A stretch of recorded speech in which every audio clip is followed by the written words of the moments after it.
Nama saya Eis Suminarsi, NIM 2110417540. Kelas F konversi. Di sini saya akan menjawab soal UTS mata kuliah Analisis Lingkungan Bisnis. Dosen pengampu Bapak Adi Mursalin SEMM. Soal UTS di sini ada 3 bagian, itu ada bagian A, B, dan C. Bagian A, 1.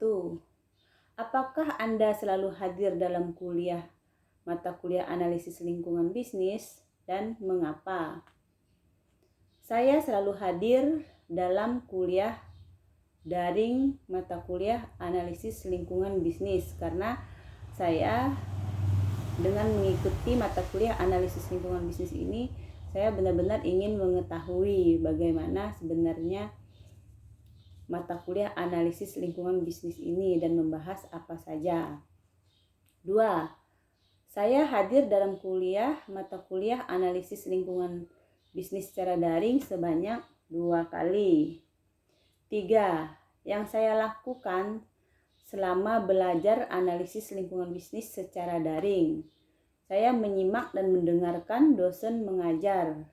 Manfaat dari belajar analisis lingkungan bisnis secara daring sangat saya rasakan, karena dengan kita mempelajari mata kuliah analisis lingkungan bisnis ini, banyak pengetahuan yang kita ketahui, tentunya menambah wawasan lebih luas lagi. 4. Tugas terstruktur yang diberikan dosen selama kuliah daring. 1. Membuat video ringkasan bab 2 dan bab 3, kemudian diupload di YouTube dan WA group.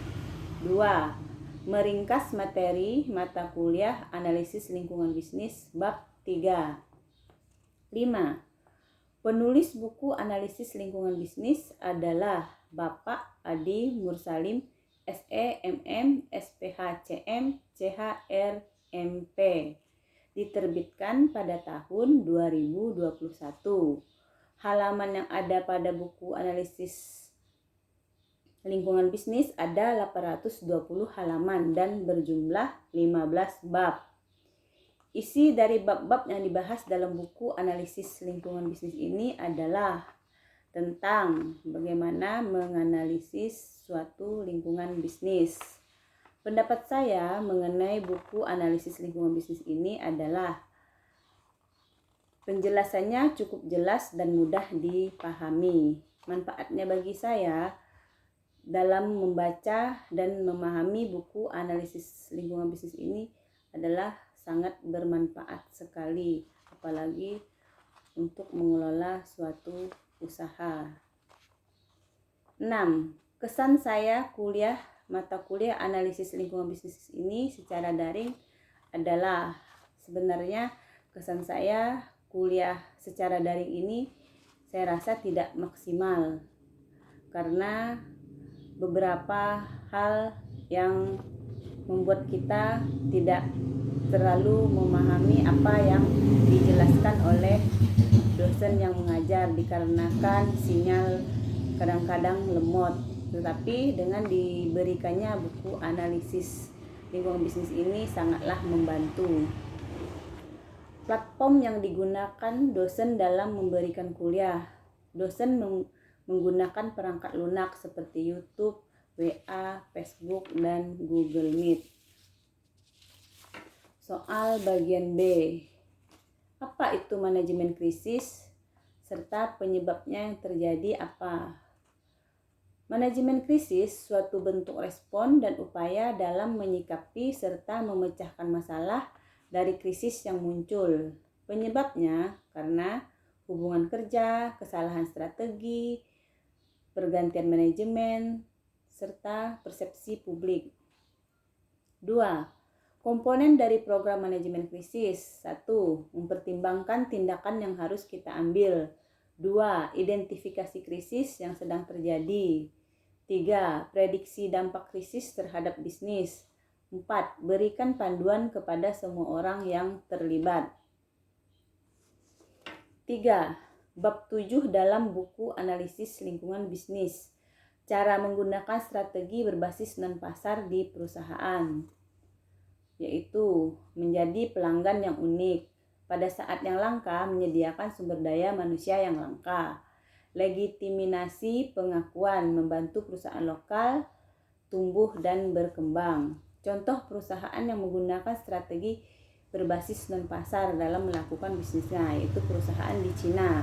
Mereka harus memindai, memantau, dan merancang strategi. Dan pemerintahan Cina juga sudah menghasilkan perubahan yang drastis. 4.